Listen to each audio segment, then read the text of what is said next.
नमस्कार दोस्तों। आज का वीडियो मेरा राजस्थान की राजनीति को लेके है। अभी काफ़ी कुछ दिनों से ये राजस्थान के अंदर कुछ चल रहा था, बड़े बड़े हैंडल थे राजस्थान के। जो कुछ पत्रकार थे वो एक बात से भी हैंडल के अंदर कॉमन थी कि राजस्थान में कुछ बहुत बड़े होने वाला है।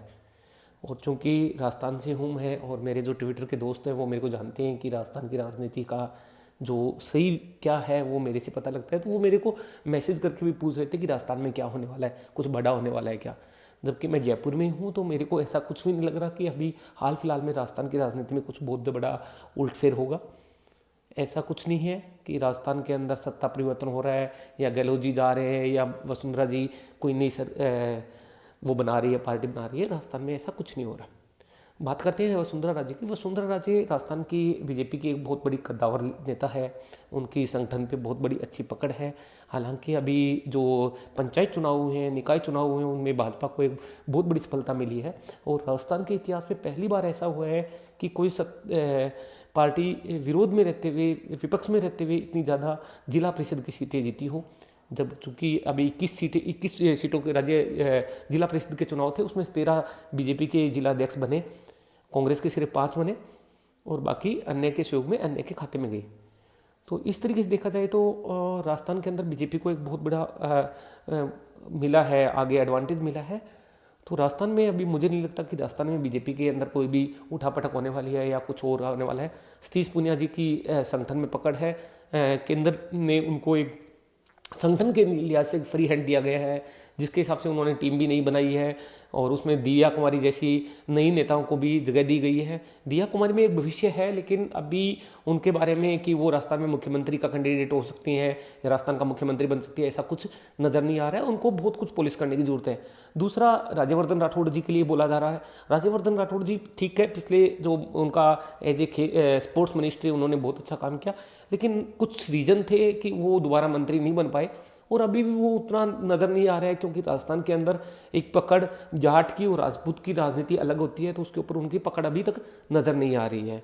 सतीश पुनिया जी ठीक है, संगठन से जुड़े हुए हैं, लेकिन वो एक मुख्यमंत्री के कैंडिडेट हो सकते हैं ऐसा अभी मुझे नहीं लग रहा है। रही बात राजेंद्र राठौड़ जी की, राजेंद्र राठौड़ जी अभी नेपथ्य में चले गए हैं। पहले किसी ज़माने के अंदर वो वसुंधरा के बाद में नंबर 2 की हैसियत वाले नेता थे, तो अभी ऐसा कुछ नज़र नहीं आ रहा कि राजेंद्र राठौड़ जी भी आगे बढ़ पाएंगे।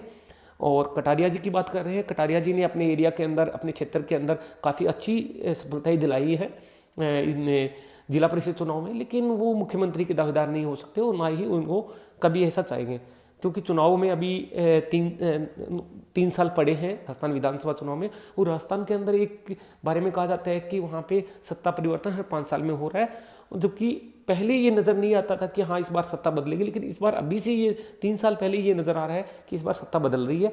कोई भी होगा विपक्ष में वो मुख्यमंत्री बनेगा। दूसरे ये कह रहे थे कि राजस्थान के अंदर गहलोत जी को हटाया जा रहा है। जो राजस्थान की राजनीति समझते हैं वो, जहाँ तक मुझे पता है, गहलोत को जब तक कोई भी नहीं हटा सकता जब तक गहलोत खुद नहीं चाहे। और गहलोत जी अभी भी राजस्थान छोड़ने के मूड में बिल्कुल भी नहीं है। वो कुछ लोग कह रहे थे कि केंद्र में जाएंगे, ऐसा कभी हो नहीं सकता, क्योंकि कांग्रेस की एक मजबूरी है कि वो गैर गांधी को अध्यक्ष चाह के भी नहीं बना पा रही है। हमें लगता है कि वो गैर गांधी को वो अपना कांग्रेस पार्टी का अध्यक्ष बना देंगे, अशोक गहलोत जी वो अध्यक्ष बन सकते हैं, ऐसा अभी कुछ नज़र नहीं आ रहा है। और ये फैक्ट भी है कि जिस दिन से गैर गांधी परिवार का अध्यक्ष बन गया, उस दिन कांग्रेस के अंदर कितने चीरफाड़ होंगे, कितने फाड़ होंगे, वो भी प्रैक्टिकल जो समझते हैं उनको पता है। कुछ लोग कहते हैं कि ऐसा कि नेता नहीं है जो योग्य हों और वो अध्यक्षता संभाल सके। नहीं, ऐसा नहीं है कि पार्टी के अंदर योग्य नेताओं की कमी है, लेकिन एक योग्य नेता एक राज्य का हो सकता है, एक नॉर्थ का हो सकता है, साउथ का हो सकता है, लेकिन पूरे देश के अंदर एक पार्टी को कॉम्बिनेशन करने वाला अभी तक गांधी परिवार के अलावा कोई नेता नहीं है। तो अभी मुझे नहीं लगता कि सोनिया गांधी अभी जो अंतरिम अध्यक्ष है, उसके बाद में राहुल जी ही अध्यक्ष बनेंगे और प्रियंका जी, हो सकता है प्रियंका जी को मौका दिया जाए, कुछ लोग ये मांग कर रहे हैं, लेकिन अभी नहीं लगता कि प्रियंका जी अध्यक्ष बनेंगी। यूपी चुनाव के बाद में हो सकता है उनको अध्यक्ष बनाने की मांग दोबारा हो सकती है, लेकिन अभी तक नहीं रहे। बात करते थे अभी राजस्थान की राजनीति में। राजस्थान की राजनीति में कयास लगाए जा रहे हैं कि सचिन पायलट को दोबारा मुख्यमंत्री। सचिन पायलट राजस्थान की राजनीति से एक पास्ट बन चुके हैं, ये बात हमें सोचनी पड़ेगी। ये बात जिस बंदे ने अशोक गहलोत की राजनीति जानता है उसको पता है कि सचिन पायलट राजस्थान के अंदर पास्ट हो चुके हैं। अभी अगले 5-7 सालों के अंदर जब तक अशोक गहलोत जी राजस्थान हैं तब तक सचिन पायलट का कोई भी कुछ भी नहीं होना। अभी जो सपराट चल रही थी, कुछ जो सचिन पायलट के खेमे के लोग थे वो उधर गहलोत जी से मिल रहे थे, वो एक ऐसा था कि एक मंत्रिमंडल का विस्तार होने वाला है। और मंत्रिमंडल का विस्तार जिस तरीके से हो रहा था, जिस तरीके से लग रहा था, तो वो जो लोग जो सचिन पायलट के साथ में थे वो चाह रहे थे कि चलो हमने जो कुछ किया वो एक माफ़ी की तरफ में वापस जा रहे हैं कि चलो हमने कर दिया, बहकावा था या जो कुछ भी था, इमोशन थे, हमें हमारा मंत्री पद दे दो या कुछ एक रिस्पेक्टफुल पोजीशन दे दो जिससे वो काम कर सके। गहलोत की सरकार को अगले 5 साल तक कोई भी 3 साल तक कोई भी डर नहीं है, वो समझते हैं, क्योंकि उनके पास में मान लीजिए कि कांग्रेस के कुछ लोग जाते हैं तो उनके पास में 2-3 कामरेड के जो हैं, जो राजस्थान के अंदर कामरेड क्या होते हैं, कांग्रेस की बी टीम बन के काम कर रही है, वो भी हैं। अभी हनुमान बेनीवाल जी ने जिस तरीके से केंद्र सरकार के ऊपर हमला बोला है, केंद्र सरकार में उनको शायद मंत्री पद का था या नहीं था वो अलग बातें हैं, लेकिन वो जिस तरीके से उन्होंने बिल को लेकर हमला बोला है, तो वो यदि मौका मिला तो वो गहलोत जी के साथ में जाने में भी नहीं हिचकिचाएंगे। तो राजस्थान में गहलोत सरकार को कोई नुकसान नहीं है, ना कोई डर है। रही बात थी गहलोत के जाने के बाद में, अब सचमुच ये होता है कि राजस्थान में गहलोत जी केंद्र में चले जाते हैं, कांग्रेस उनको अध्यक्ष का पद दे देती है, जो मुझे नहीं लगता कि वो देगी, तो फिर क्या होगा। तो गहलोत किसी भी गहलोत के साथ में जो लोग थे, हैं या थे, वो लोग कभी नहीं चाहेंगे कि सचिन पायलट राज्य के मुख्यमंत्री बने। इस चीज़ के अंदर, राजस्थान के अंदर, मुझे जो गहलोत जी के जाने के बाद में यदि जाते हैं, पहली बात तो जा ही नहीं रहे, जाते हैं तो 2 आदमी जो मेरे को नजर आ रहे हैं जिनकी लॉटरी लग सकती है। एक तो ब्राह्मण नेता बी डी कल्ला जी जो बीकानेर से विधायक हैं, दूसरे हरीश चौधरी जी जो बायतू से विधायक हैं। हरीश जी एक जाट नेता है, स्वच्छ छवि है, ईमानदार है, उन्होंने राजस्व मंत्री के रूप में अच्छा काम भी कर रहे हैं और उनकी छवि युवा की है, सबको साथ लेके चलने वाले नेता की है। और जिस तरीके से जाट को लेके एक इमोशनल चल रहा है, हरियाणा में जाट मुख्यमंत्री बीजेपी ने नहीं बनाया, जाटों के अंदर जिस तरीके से विरोध है उसको बुलाने के लिए राजस्थान के अंदर यदि गहलोत जी के का पहली बात तो जाएंगे नहीं, लेकिन फिर भी कुछ होता है तो हरीश चौधरी जी का एक बहुत अच्छा नाम उछल के आ रहा है और वो दावेदार भी हो सकते हैं क्योंकि उनको उनकी छवि और गांधी परिवार से उनकी नज़दीकियाँ भी हैं। बाड़मेर में सांसद रहते हुए उन्होंने अच्छा काम किया था और उसके बाद में वो एक मंत्री के रूप में भी अच्छा काम कर रहे हैं, ईमानदार है, कांग्रेस के अंदर पकड़ भी है, तो हो सकता है कि हरीश चौधरी आ जाए।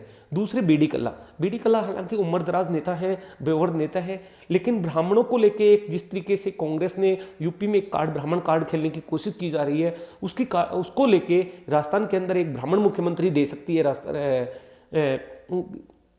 कांग्रेस, तो उसमें बी डी कल्ला फिट बैठते हैं। हालांकि कई लोग सीपी जोशी का नाम भी देंगे कि सीपी जोशी मुख्यमंत्री हो सकते हैं, ब्राह्मण के रूप में हो सकते हैं, लेकिन जो गहलोत की राजनीति जानते हैं उनको सबको पता है कि सीपी जोशी भी जिस तरीके से, जिस दिन वो 1 वोट से राजस्थान में चुनाव हार गए थे, उस दिन से वो राजस्थान की राजनीति में एक पास्ट हो गए थे। उसी तरीके से तो वो अभी उनका कोई फ्यूचर नहीं है, वो विधानसभा अध्यक्ष है और वहीं से अपनी राजनीतिक पारी वो खत्म कर देंगे। तो ये था मेरा व्यू अभी तक का। जितने भी हैंडल जो बोल रहे हैं कि राजस्थान के अंदर कुछ मोटा होने वाला है, कुछ नहीं होने वाला है, अभी जैसा चलने वाला है चलने वाला है। अभी नज़रें रखनी है तो आप हनुमान बेनीवाल पे रखिए, क्योंकि हनुमान बेनीवाल जी को की पार्टी को जिस तरीके से लग रहा था कि हमें जो जनता कांग्रेस और बीजेपी से दोनों से परेशान होकर हमें चुन लेगी, लेकिन जो अभी पंचायत चुनाव हुए वहाँ पे उनको इतनी अच्छी ज़्यादा सफलताएं नहीं मिली। शायद वो एनडीए के साथ में है या बीजेपी का विरोध नहीं कर पा रहे हो वो इनफैक्ट, लेकिन वो एक अपनी अभी राजनीतिक पारी जगह बनाने में काफ़ी उनको समय लगेगा। और वो एक जाति के नेता बने हुए हैं अभी तक, तो उनको सर्व समाज को साथ में लेने की काबिलियत दिखानी पड़ेगी। अपना उनका जो अक्खड़पन है उनको भी रोकना पड़ेगा, तो उसके लिए बहुत टाइम लगेगा। अभी वो हनुमान बेनीवाल जी 5 साल के अंदर या 10 साल के अंदर, उनको 15 से 20 साल का समय लगेगा अपनी राजनीतिक पारी यदि चालू रखनी है। लेकिन वो जिस तरीके से तेज़ गति से जिस तरीके से राजस्थान के अंदर काम कर रहे हैं या जिस तरीके से निर्णय ले रहे हैं, तो जनता, राजस्थान की जनता में एक बहुत बड़ी है, वो बहुत सोच समझ के निर्णय लेती है। तो वो उनका हाल भी कहीं किरोड़ीलाल मीणा जी की तरह या देवी सिंह जी भाटी की तरह ना हो जाए, बाकी समय बताएगा। लेकिन ये फैक्ट है कि राजस्थान के अंदर से अशोक गहलोत की सरकार कहीं नहीं जा रही है, अगले 3 साल तक नहीं जाएगी, क्योंकि राजस्थान में अशोक गहलोत की राजनीति जो जानते हैं उनको पता है। धन्यवाद।